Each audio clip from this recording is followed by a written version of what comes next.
It's Lotus, chilling here with Kung Fu Vampire, Mesa, Arizona, at the Low Bites Tour. Appreciate you coming out and helping me out on that. No doubt. We had a few questions sent in from some of the fans.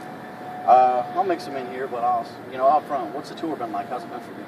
It's been great, man. It's like the whole weather has been good the whole time. We came out right before the big storms and everything, and man, we've hit over 40-something, 48 cities, I think. Maybe it's going to end up being like 46, and hitting every corner and every part of the country. It's cool, man, because I booked the whole tour myself, so I got to know all the promoters and bookers and all the great people involved and all the openers and everything. It's just been a lot of work, and now we're seeing the fruits of the labor. Of course, man. And I know we missed you down in Tucson with you guys down there. Couldn't make it up here, but definitely wanted to check you out. I got a question actually from a guy in Canada.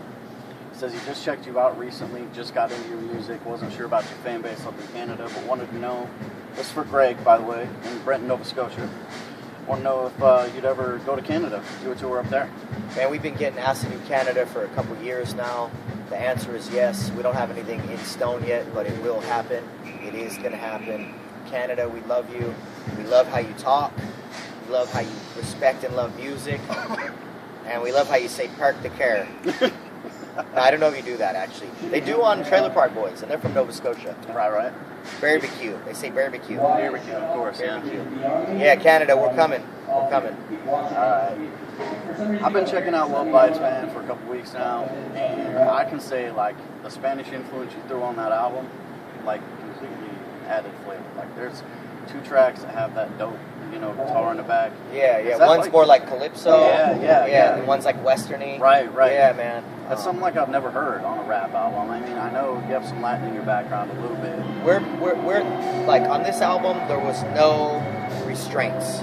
So whatever we felt like doing, the music that was submitted, the music that we created, we basically just, whatever was feeling really good, that's what we did.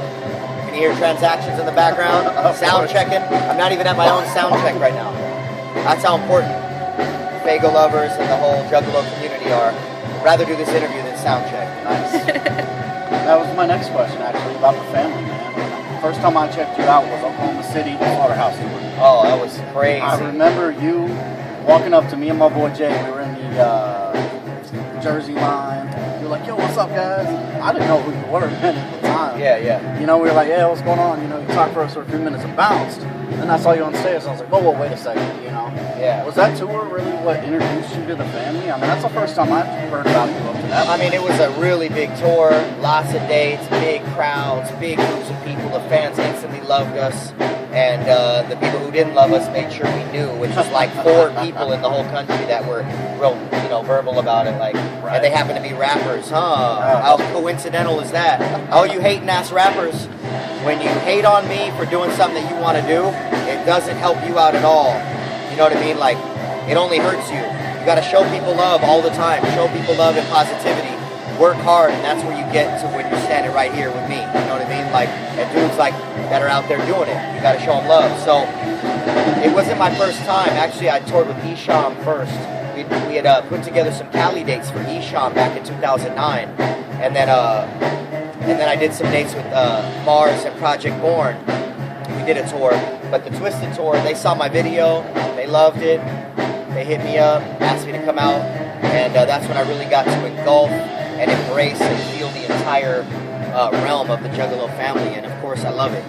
Right, of course. And I can tell you, man, you've absorbed so many fans. It's unbelievable around here. Next question, we'll go from a Juggalo. He wants to know if you're a gamer, and if you are, PS3, Xbox, what do you play? And if there's ever going to be a KFV clothing line coming out. Well, if you notice our merch, like, we're constantly doing new merch and trying to create really cool designs. So the clothing line is a big yes. Something different about Kung Fu Vampire than most people is I'm creating a subculture, like my own culture of stuff that I think is cool and things that I think like my fans and my family and juggalos that like Kung Fu Vampire would be into. Whether it's, I'm the only one who really wears like the really long spike, which I'm not wearing today because it gets in the way on the mic, and I lost it after 14 years. That same spike that you guys see me with, I lost it third to last show on the Underground Rebels tour with Potluck. I lost that, and since then, I've been rocking this. Yo, come on over. Oh, we got a special guest walking up real quick. But yeah, so yes on the clothing line. And then the number 2 question is, I didn't play video games for 10 years until I got a PS3. Look who it is. Let's just take a break from the interview. It's my boy Twisted Insane. How you doing? Twisted Insane, Worldwide Chopper. Doing an interview for Faygoluvers. Oh man, you doing the Faygoluvers? Yeah. Oh man, I'll be all on Faygoluvers. You know what He is a Faygolover. Yeah, you already know what it is. I went to Twisted's house. He had Faygo in the fridge. I'm all over Faygoluvers right now. You know, I'll be fucking with Ian, man. I'm Faygoluvers. Big Ian. Big Ian, that's the homie. Sure. He used to be Medium Ian. Yeah, he did. Yeah. That's what I told him. He's Medium. I love Ian, man. That guy's cool as hell. Scotty D, Ian, we know we love you. Shout out to Faygoluvers. We love Faygoluvers. Twisted Insane loves Faygoluvers. Yes. Yeah, what up, man? Man, I'm out here. I'm in your city, bro. This ain't, I live here. It's kind of your city. Yeah. If I live in whatever city I live in. You know, nobody knows where Twisted Insane really lives. Yeah, yeah. But he came to the Kung Fu show along with some other homies tonight. So later on, if you do some more video, you'll see where I'll be kicking it, taking shots. He's probably going to get us more fucked up than normal. Guaranteed. God damn it. God Guaranteed. Damn it. So back to the PS3 thing. I didn't play video games for 10 years. Bought a PS3, and I walked in. This is my gaming. So I walked into GameStop in my hometown of San Jose. Hold on, man. You've been out here 2 days and they hit me up. Hey, we're gonna talk about that. We got reasons. We got reasons. Oh yeah. I just for all the fans know, Twisted Insane is on the new Love Bites album, and I'm on his new album that's about to drop. I came in when last time I was on tour here, went by his house, drove his drunk ass home in his car, 45 minutes from the venue after my show, and wrote a verse on the spot, watching snuff films, and recorded it. It was a pretty creepy, fucking weird drunk night, but it came out dope. So new Twisted Insane featuring Kung Fu Vampire coming out on his album. But I walked into GameStop to get a PS3 because I wanted the DVD player and a video game thing, and I said, "Who's the nerdiest guy here?" And this guy's like, "Well, it depends on what you mean." I was like, "You." You're the one. And I go, "All right, what is the coolest game that you think I would like?" And he said, "Red Dead Redemption." And I asked him about it. I bought it, loved it, went home and played it, became a little video game fiend for a couple months, beat the game, and then my brother said, "You need to play Black Ops." So I've been playing Black Ops for 2 years now. And everybody's like, "Oh, you need to try Battlefield, you need to try..." No, I like Black Ops. My gamer name is San Jose with the R at the end. So San Hoser. San Jose R, San Hoser. All right. You guys could add us on there. I play Black Ops. The second I get home, I'm going to buy the new Black Ops Part 2. And once I settle in, I'll be playing gun game at night. So there's your gaming answer. Not a gamer, but I do like Black Ops. All right. Love Bites, man. A lot of great collabs on there. A lot of great featured artists on there. Yeah. Twisted Insane being one of those. Oh, hell yeah. Luck being another one. That track is dope. Yes. That's the Calypso track. Yes. Yeah. I love that track, man. Absolutely love it. In the future, man, what do you got for collabs for us? What are you looking at? I mean, any big names coming out? I'm going to pull out the list. list. So my whole thing with collabs is I love collabing with my friends, but everybody else, it's like, I don't want it to pull away from what I'm doing. Right. You know, there's a lot more work involved with getting a collab. I'd rather just, if it comes easy, then I'll do it. But sometimes it's like, it's just too much. It's impossible sometimes. It's too much, man. But the verses that I got on this new album, everybody was cool. They were my friends. You know, it was easy. It wasn't like pulling teeth. There was supposed to be an E40 collab on there, Tech 9 collab, and a couple others. They just didn't happen. They're busy touring and stuff, and I don't want to hold up projects for the fans or for myself anymore. You know what I mean? Right. But here's a list of people that I want to collab with on the next album. You good? She's got, by the way, she has bunny ears. Yeah, she's got her little kitty ears tonight. All right, next album, I'm trying to get Rob Zombie, Twisted, Ice-T, Cypress Hill, Childish Gambino, Brother Lynchong will probably be on it for sure. D. Antwoord, Outkast, Busta Rhymes, and I want to get Bam Margera, and I want to get my boy Joe Rogan to talk on the album. Joe Rogan. So those are the people I want to get on the record. Nice. Of course, Tech and I have a long-awaited collabo, but I'm not going to cross my fingers because he's a busy man. He is a busy guy. And there will be a couple other special ones that I've already done that you don't get to hear about till it's done. So. All right. But yeah, we're hoping for some Rob Zombie, Ice-T, Cypress Hill, Twisted. That would be dope. Yeah, those are by far on my list of favorites. Man, Rob Zombie. Oh, of course, man. Cool. All right, coming from San Jose. I'm a West Coast. I'm from Denver. You know, we bumped West Coast when I was younger. Yeah. Influence in hip-hop. You mentioned Ice-T. I mean, he was big coming out of the East Coast. Yeah. What are your West Coast influences? Who brought Kung Fu Vampire into hip-hop from West Coast? Man, I would say number one is the DOC. No one can do it better. That album, that guy, the DOC, is amazing. NWA, early Ice Cube, Ice-T, of course. Above the Law, which, as you guys know, Big Hutch, aka 187, right? Yep, 187. Yeah, man, I used to love Above the Law. DJ Quick, AMG, and Digital Underground. Those are like, that's what I like. I like all those groups, and I still like them today, so. Have you heard 187's new album? Nah, I haven't Only heard Solution any, just came nothing out. on Psychopathic of his I've heard yet. It's not bad. He covered a lot of psychopathic beats. We actually played with him, we did a couple Dark Lotus dates a little over a year ago, and he was on the tour. We played with him, and I didn't really get to catch it either, so I got to catch up on my Big Hutch. Yeah, it's definitely a dope album. I mean, a lot of people are giving him crap because it's West Coast gangster. I mean, that's how we do, but yeah.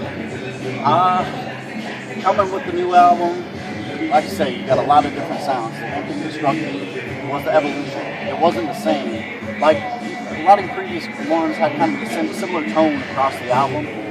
This new one is a very roller coaster, up and down. Like you say, you got a calypso beat next to a horrorcore beat, man, and a funk. East That Mars Coast, track, lyrical stuff, gangster stuff. Was that intentional, or did it Well, just kind of happen? If you listen to all my albums over the years for the past decade and a half, they all have different flavors within each album, and I think Dead Sexy has some different flavors, but I think the one thing that we're known for, that I'd like to be known for, is being diverse and having just a crazy way of changing my voice on songs. Right. And so you hear that a lot on Love Bites, whereas Dead Sexy, you didn't hear it as much, but this album you really can tell, like, okay, he's all over the place. Like, people say their stuff's different styles, like we really are a bunch of different styles. So. Right, of course.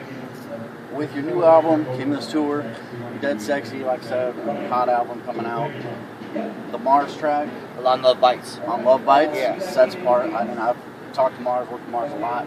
He does a couple tracks with one of my artists. Yeah. Love working with the guy. I think he's pretty excited to be on that track because he loves the funk. that you know what I track mean? was great. And man. that track was produced by my buddies Will Rock, Tebow, and their group called Vicious Groove. Okay. And it's all live. It's just a completely live track. Live bass, guitar, drums, singing, keyboards, everything is live. And those guys are from the funk era. They're not dudes in their 20s and 30s. They're dudes Right. in their 50s. And they're from the funk era.